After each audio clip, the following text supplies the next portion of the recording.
Hi everyone, welcome to digital GK classes. तो आपको पता है कि केवल 15 डेज़ बचे हुए हैं सीटेट के एग्ज़ाम को। एंड व्हाट्सअप पे, इंस्टाग्राम पे, यूट्यूब के कमेंट्स में बहुत सारे मैसेज आ रहे हैं। तो मैंने सोचा कि एक वीडियोस में आपके सारे डाउट्स क्लियर किया जाए, साथ में हमारी क्या प्लानिंग होने वाली है, क्योंकि बीच में 1 से 2 दिन क्लास नहीं हुई है और वो तबीयत ख़राब हो गई थी इसी वजह से। तो जितने लोग भी पहली बार आए हैं, अगर आप सीटेट पेपर 1 एंड पेपर 2 देने जा रहे हैं पहली बार, या फिर आपका हर बार एक एक नंबर से जो है रुक जा रहा था, अगर आपका पेपर 1 में कोई दिक्कत है, पेपर 2 मैथ साइंस या फिर सोशल साइंस में, तो ये वीडियो जरूर देखिएगा, आप सभी के लिए बहुत इंपॉर्टेंट है। एंड चैनल को सब्सक्राइब कर लीजिएगा क्लासेस के लिए। साथ में अब आपको टैग वर्ड्स एंड कुछ ट्रिक्स जो कि एग्जाम में आपको देखने को मिलेगा, किस तरीके से आपको क्वेश्चन को सॉल्व करना है, पैसेज की जो ट्रिक्स वाली वीडियो है वो भी आने वाली है। ठीक है, तो चलिए वीडियो स्टार्ट करते हैं। एंड अभी तक अगर किसी ने सीटेट पेपर 2 सोशल साइंस की पेड नोट्स हमारी नहीं लिए, मैंने खुद तैयार किया है, क्योंकि मेरा भी सोशल साइंस सब्जेक्ट रहा था जब मैंने अपना सीटेट एग्जाम क्लियर किया।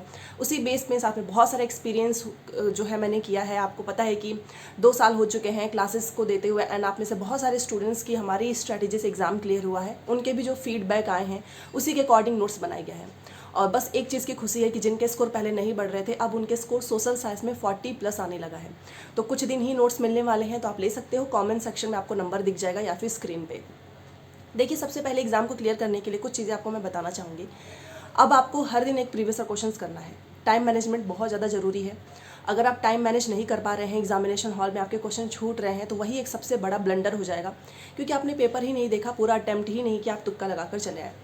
दूसरी चीज़ कि आपको पहले जितने क्वेश्चंस आ रहे हैं उतने ही करने हैं, बाकी के क्वेश्चंस को तुरंत गोले मत भर देना, क्योंकि एक बार गोले रंग दिए उसके बाद से कोई कुछ नहीं कर सकता है।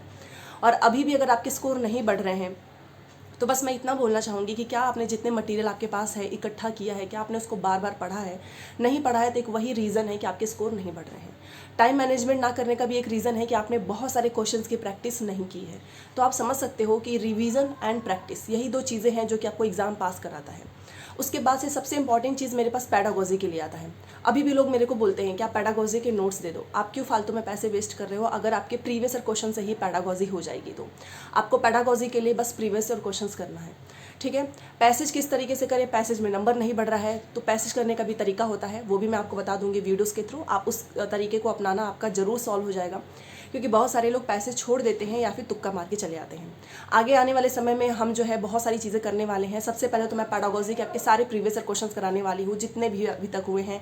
अगर मैं सोशल साइंस की बात करूँ तो हिस्ट्री, ज्योग्राफी, पॉलिटी, तीनों का बार बार रिवीजन करेंगे एंड क्वेश्चन, साथ में CDP, EVS, और अगर समय बचा तो हम मैथ साइंस के भी कुछ क्वेश्चंस करेंगे।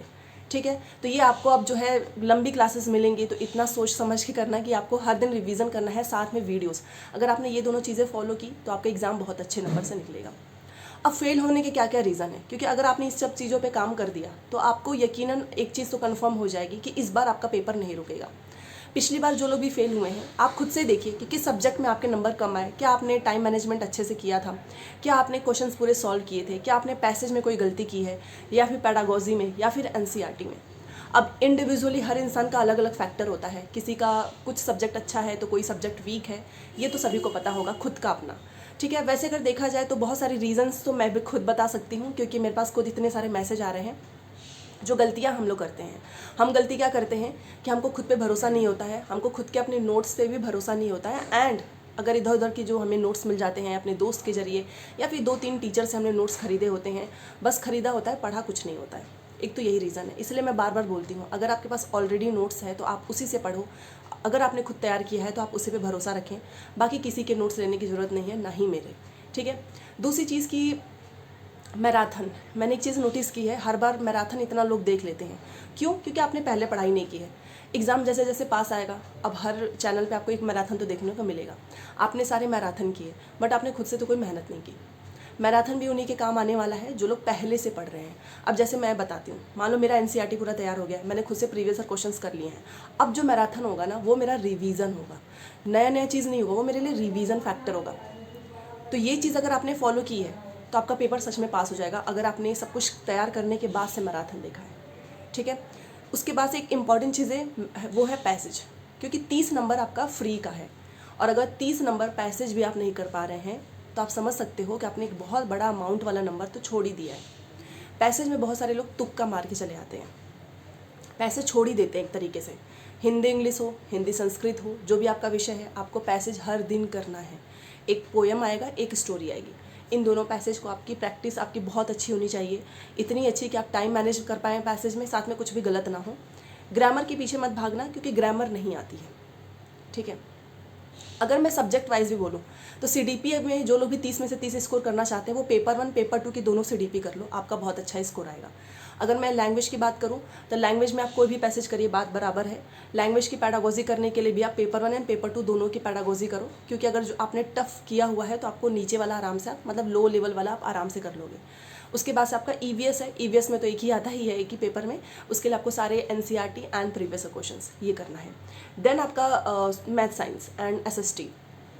देखो मैथ साइंस और SST एक काफ़ी अच्छा सब्जेक्ट होता ही है, साथ में बहुत टफ होता है, क्योंकि मैथ साइंस में भी आपको 6 to 8 पढ़ना है और सोशल साइंस में भी आपको 6 to 8 पढ़ना है। इसके लिए आपको NCERT हर हाल में पढ़नी है। अगर आप NCERT नहीं पढ़ रहे हो, केवल प्रीवियस क्वेश्चन, अभी जैसे मेरे पास मैसेज आता है कि आप 1 लाइनर दे दो, ये तो पूरा बुक है, ये तो पूरी नोट्स इतना डिटेल में है, तो आप मुझे ये बताओ 1 लाइनर तो इतने सालों से लोग पढ़ते आ रहे हैं, उनका पेपर क्यों नहीं पास हो रहा है? क्योंकि आपके टॉपिक्स क्लियर नहीं है।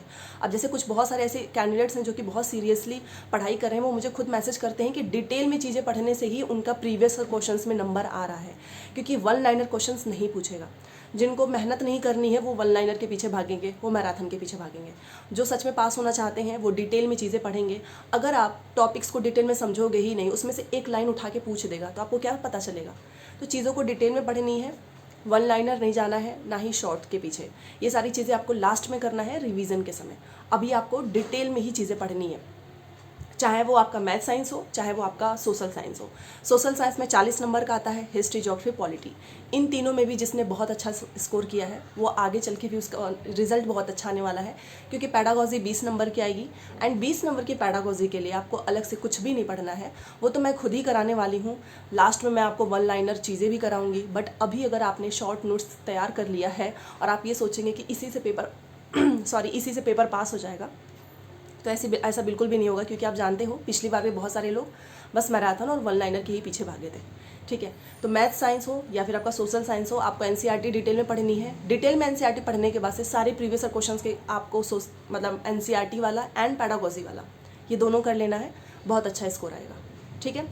तो आगे आने वाले समय में भी हम बहुत सारी चीज़ें आप सभी के लिए लेकर आने वाले हैं। सबसे पहले तो सोशल साइंस कंप्लीट यहाँ पे करा दिया जाएगा, चाहे वो थ्योरी हो, पैडागोजी हो, प्रीवियस क्वेश्चंस हो।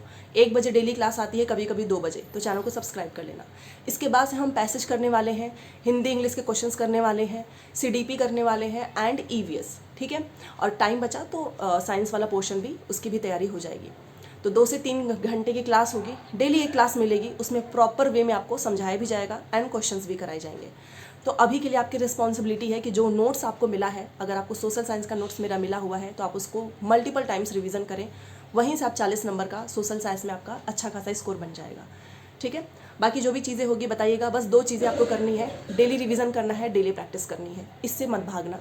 अगर आप पढ़ाई नहीं कर रहे हो, प्रैक्टिस नहीं कर रहे हो, तो कोई नंबर बढ़ा नहीं सकता है, ठीक है। तो चलो मिलते हैं नेक्स्ट क्लास में। Thanks for watching.